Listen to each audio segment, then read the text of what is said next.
Hello, everyone. My name is Mike Hilton, and I am going to be presenting to you today the saga of the resource aid.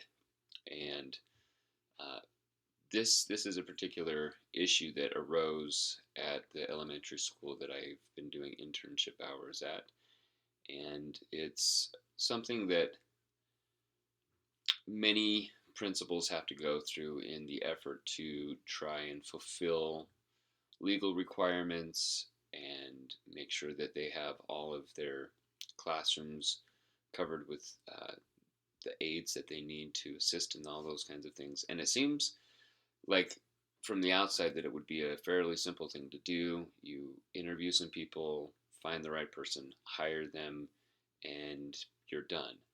Um, but in this particular saga, and this really has turned into quite the saga for our principal, um, it was not just a simple thing and has required the help and assistance of many people around her and lots of hours. So, without any further ado, the saga of the resource aid. So, here's the situation there is a new resource aid was needed to specifically cover 3 students in a kindergarten class. 2 of these students have behavioral needs, and 1 student is cognitively and academically on level with their peers, but is in a wheelchair and requires a lot of physical assistance, including the need of a catheter. An aide that would be working with this student would also be required to be able to lift 40 to 50 pounds. Um, Before the school year began, IEPs and 504 plans were put into place to ensure that appropriate accommodations were provided to these students. So there were definitely strong legal ramifications for making sure that these um, positions were filled. The school district special ed team created a program that was a hybrid of severe life skills needs with mild moderate needs, because we had a situation where there were students that didn't qualify for life skills type accommodations, but they also were um, beyond the scope and scale of being in a regular resource class as well, but still having some fairly high behavior problems. So to help with this, also the district special ed team also helped to find funding to pay for this new special aid position, while also providing training to ensure that um, everything was met. So the plan was for filling this position. The plan for filling this position was seemingly simple: post job to the district site, interview applicants, hire most qualified and best fit, train the new employee, and move forward with the year. But as you can tell from that wonderful picture, not everything usually goes according to plan, and things can fall apart quickly. So, this is what happened with the implementation of the plan. The first part of the plan went smoothly. There were 19 people that applied for the position and 8 were interviewed.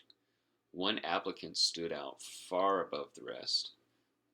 The individual interviewed very strongly, was qualified for the position, and had experience in caring for adult special needs individuals.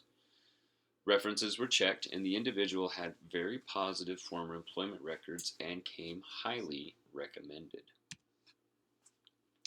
The individual was hired and showed up to work on the first day of school. Approximately 2 hours into the shift, the new applicant left the classroom, leaving the students unattended. At first, the kindergarten teacher thought the aide had simply stepped out to use the restroom, but the individual never returned to the classroom. Apparently, the new hire had severe anxiety and had a panic attack and never returned to work. Just as a follow up on that, the principal called this individual uh, quite a few times just to try and get in contact with the person to make sure that they were safe. And the principal was really kind of worried that she was going to read the name of this individual in the newspaper or something like that. Just it was kind of a weird, interesting, and sort of scary situation there for a little while. So that didn't work out. Back to the drawing table. The principal was able to find a sub that could cover the shifts for 2 weeks while they sought a different individual to cover the position. So it bought them time, which was really important. However, none of the other applicants were qualified or a good fit to fill this challenging position. Thus, a return to the district pool of applicants was required. Several people were referred to the position by friends and acquaintances of staff members of the school, but none of these individuals seemed to be a good fit for this position. One particularly promising candidate interviewed and seemed like the perfect fit for the position. However, the individual was enrolled in the education program at USU and didn't realize their winter schedule would interfere with the job, so it was another opportunity lost. We had high hopes that the position would be filled, but sadly, after doing further investigating, they would not be able to fulfill the requirements of the position. There were no other promising candidates that seemed to be coming forth, and the sub was soon to be finishing their 2 weeks. A new plan of attack was needed. So, here's our new plan. A completely different approach was required to take care of this situation. Rather than try and fill the position from outside applicants, the principal, resource teacher, kindergarten teacher, and the reading aid specialist came up with a different plan that involved moving already hired reading aides around so that they could take one of the reading aides and place them in the special resource aid position. But in order to make this new plan work, several important things needed to happen. First, the individual they were hopeful would take the new position had to accept the new position. Thankfully, she said yes. Second, her old reading aid position needed to be covered by other reading aides.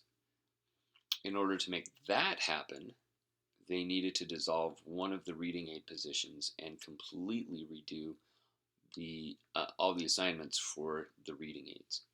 It also meant that the second grade teacher was going to have one less reading aid, which means slightly larger reading groups in the second grade. This is the chart that the principal and the reading aid specialist put together. This is the schedule of all of the reading aids at the school. And as you can tell, there is a lot going on here. It's all color coordinated. There are specific times that reading aids have to be in specific places with specific grades, doing specific interventions, tier 1, tier 2, tier 3 interventions, all of these things that they need to work together. Plus, a lot of these reading aids also help with additional things like their playground and lunch aids to make sure that kids are playing how they're supposed to out on the playground during recess and all of that kind of stuff. So there was a lot of things that they had to balance.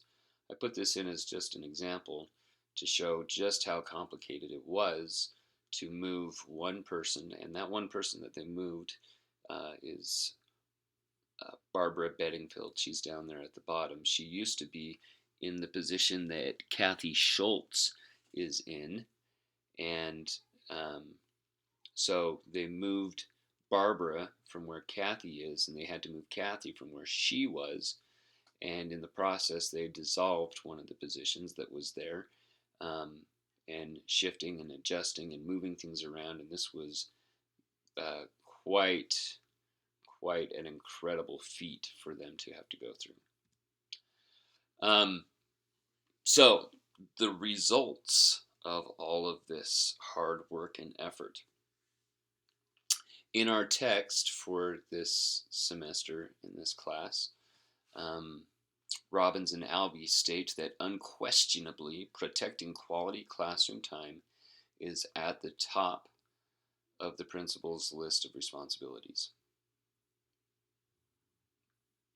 One of the biggest factors driving This change, besides the legal requirements of IEP and 504 plans, was the need to protect quality classroom time for the kindergarten students in this class.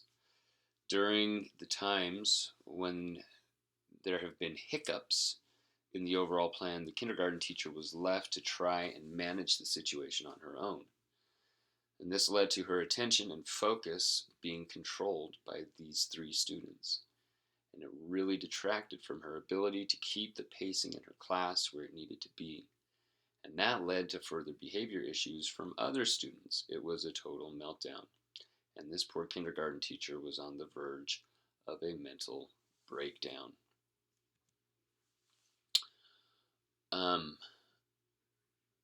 One of the interesting things that I learned while taking the TEAL 6090 class, Theories of Organizational Leadership in Education, we learned about Theory Y, which states the job of management is to arrange things so that the organization's interests and the employee's self-interest coincide as closely as possible.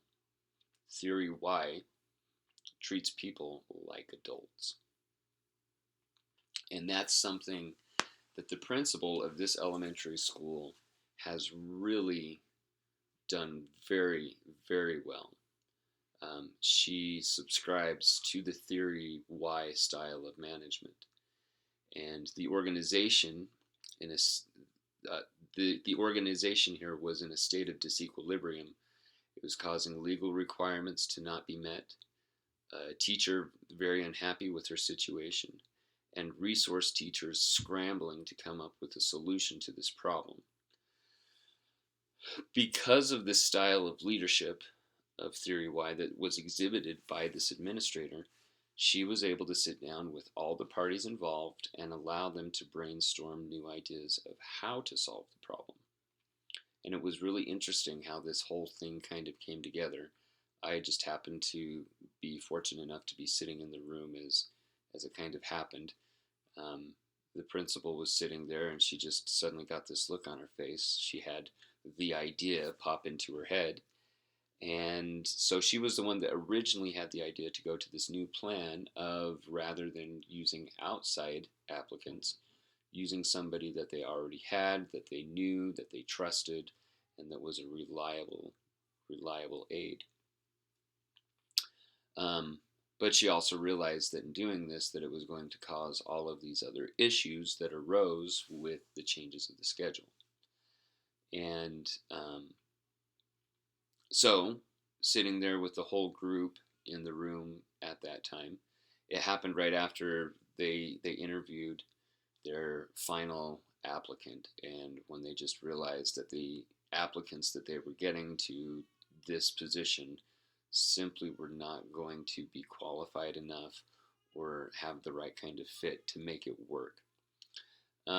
So she came up with the idea, but she brought it before the group to get their feedback and insight on the best way to make it happen. It was the resource teacher that made the suggestion of a specific aid. It was the reading specialist that worked with the principal to revamp the reading aid schedule, that crazy schedule that we just looked at with the big color coding and shifting and adjusting. It was like moving puzzle pieces around, and sometimes it didn't fit. They had to slightly adjust things. Thankfully, all of the teachers that were involved in shifts and adjustments to their reading aids were willing and able to work with the situation. The second grade teacher that was affected probably the most was just fine, and it ended up working out well for her and what she was trying to accomplish in her classroom anyway, to have somewhat larger reading groups, but allowing more kids that were on similar levels to be put together. And so it ended up working out well for her as well. This gargantuan project would have been extremely difficult to accomplish without the help and input of the whole team. So, after 3 weeks of consistent issues, many hours of interviews, schedule rewriting, and group cooperation, they were finally able to make all the necessary adjustments to their schedule to make this resource aid a reality. And the final end to this story, the saga of the resource aide, is that there is now an excellent aide in place. The kindergarten teacher is happy to be able to focus more on her curriculum. The resource teacher is happy with the new aide and is in the process of continued training with the new aide. The principal is relieved they are meeting legal requirements, and she is especially grateful for a positive ending to the saga of the resource aide. And for me personally, to sit back and watch all of this, it was really amazing to watch how this team came together, brainstormed, worked together. There's definitely good camaraderie on this in this school, and a lot of respect for their principal. Um, and it also just reiterated to me the point that a principal has so many different balls that they are juggling, different things that they're trying to take care of and attend to. And um, the principal's main job is to facilitate professional development and be focused on the curriculum needs of their students.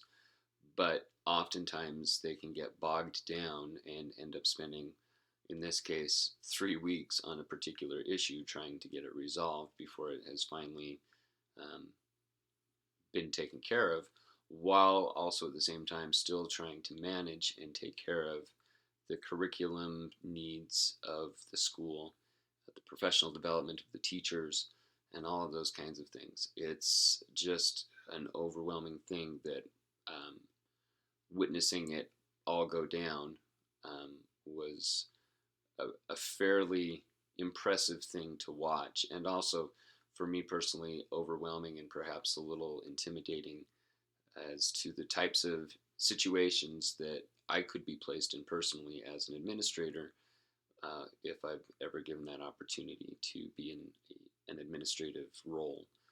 Um, Lots of good examples to follow, and important things that I learned from this particular situation. Thank you for listening.